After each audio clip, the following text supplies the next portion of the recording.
Here I am, nearly 15 years ago, the fall of 1998, in South Sudan, in the middle of the bush, standing over a body of a small child that from the waist down was gone from a landmine.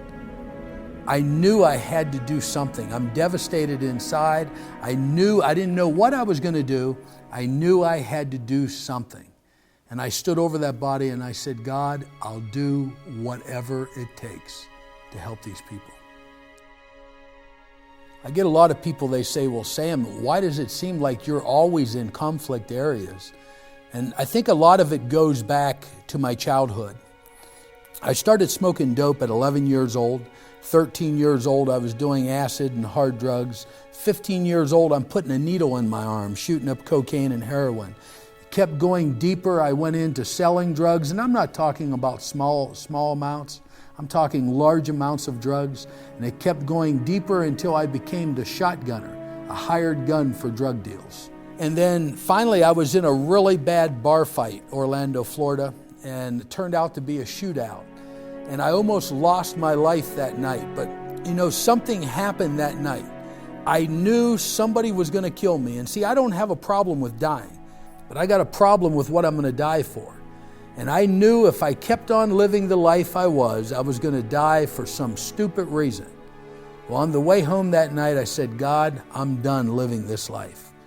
2 years later, I walked into a church, lifted my hands up and said, God, here I am. The thing that I tell everyone is, even as a pastor now, I'll say sometimes, who here tonight wants to give your heart to Christ? Where you're sitting at right now, I want you to realize God don't want your heart. God don't want your heart. It's the first thing that He pulls out of you and He throws away, and He puts an all new heart in here. But what He wants is your feet, your legs, your arms, your hands, and most of all, He wants your past. Because see, your past and your entire body, your entire soul, your entire person, who you are, is what He can use to further build the kingdom of God. You might say, I don't quite understand. Listen, I was a rough guy, so now I can deal with rough people. God only took the heart out and put a new one in. One of the very first trips I went on was a 5-week mission trip. And I went into South Sudan to put roofs on a building for a guy. The guy was building these buildings. It was like a college. And while I was in there on the very first trip, we happened to went out into the villages where there was landmines. And all of a sudden that day, inside of this one village, we seen a body of a small child that stepped on one. It devastated me so much in my heart, I knew there was something I had to do. I didn't know what. I didn't have a plan at the time. I didn't have a budget at the time. I just knew there was something I could do. But I went back home to the States, and I couldn't sleep. I couldn't hardly eat. All I could see in my memory was children that were starving. I started selling my camper. I had a fishing boat, like a bass tracker. I started selling everything because nothing meant anything to me anymore. How could I have these things to go out and have fun, and there's literally people dying? 3 months later, I'm back in Africa. We started going into these areas that was heavy conflict areas, bringing in medicine, bringing in doctors. People that were from gunshot to broken legs, broken arms, down to worming people. I'd find areas that the children were literally going hungry, civilians were going hungry. I'd bring truckloads of food in, and every bit of money we could bring in, we would use to rescue people. I remember one day we were working the mobile clinic. We're driving through the bush. We're right in the middle of a hot area where there's all kinds of fighting going on. And God says to me, stop. Instantly I thought we were stopping in a war area in order to rescue some children. So I jumped out of the vehicle. I grabbed my AK. I cocked it. I started walking around. But as we were walking around, God said to me, this is where I want the children's village. I remember arguing with God. I says, God, do you know where we're at? God, we're in the middle of a war zone. There is no way we can build a children's village out here. It's not going to happen. God says, this is where I want the children's village. And now, this is what I tell people all the time. If God speaks to you to do something, and you know without a shadow of a doubt that it was His voice, don't give up. The orphanage that is there right now is one of the largest working orphanages in Sudan. It's just one of them. But at the same time, it would have never been there if I would have gave up. Get an attitude, whatever it takes, I'll do. And watch the miracles that will begin to happen in your life. It was a number of years ago on the Kitgum Road inside of northern Uganda. There was a young boy and his family that was on their way from their home into the market.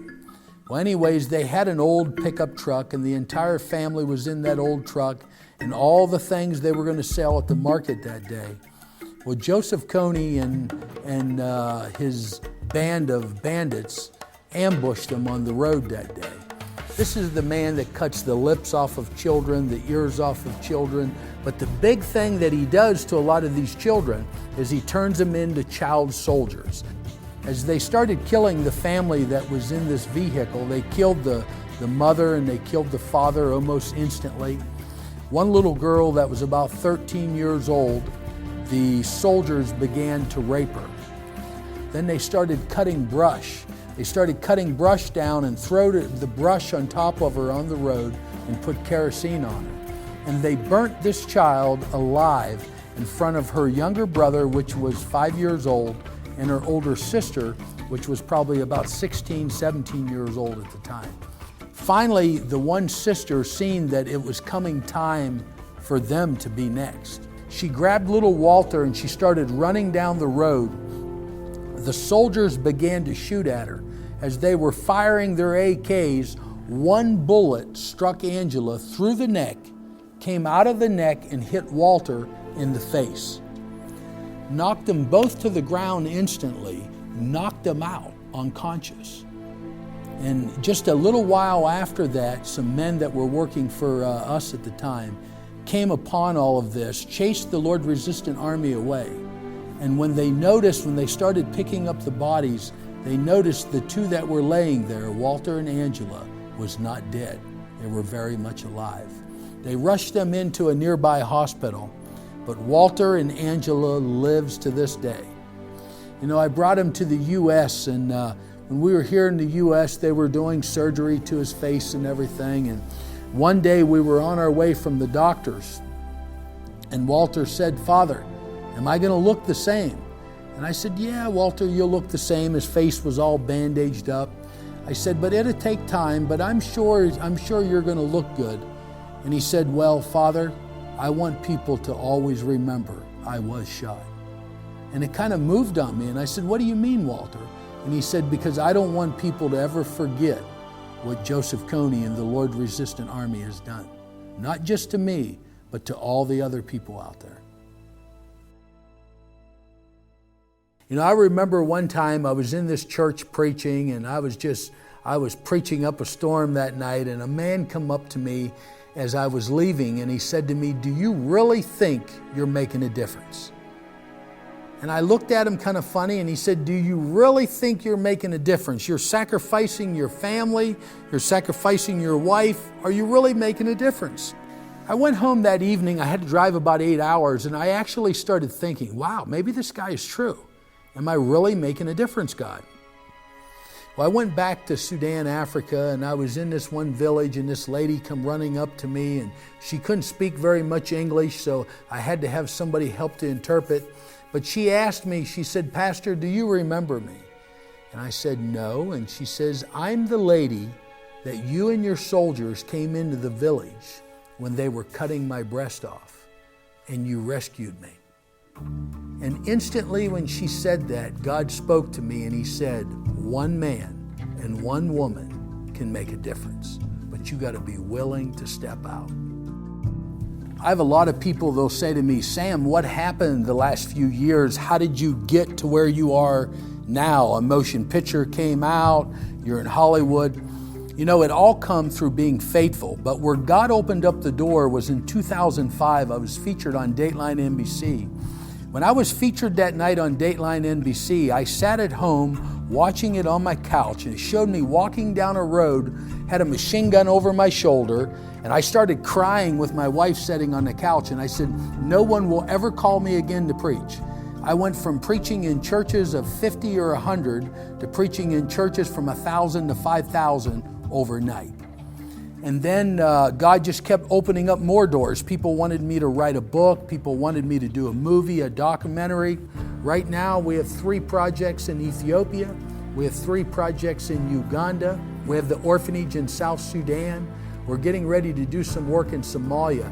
This whole thing keeps growing and growing. So listen, what I'm trying to tell you is when you are steadfast to your call, God will keep growing that ministry.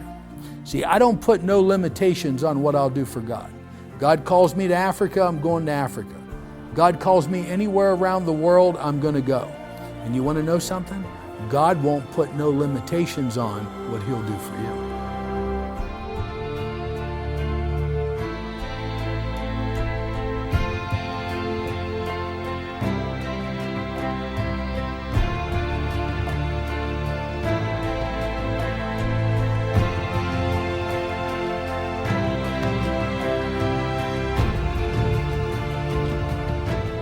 What I do is I rescue children.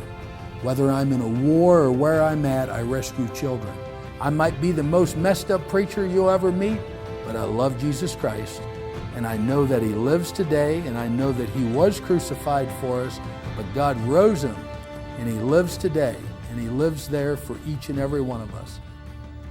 I'm Sam Childers, the machine gun preacher.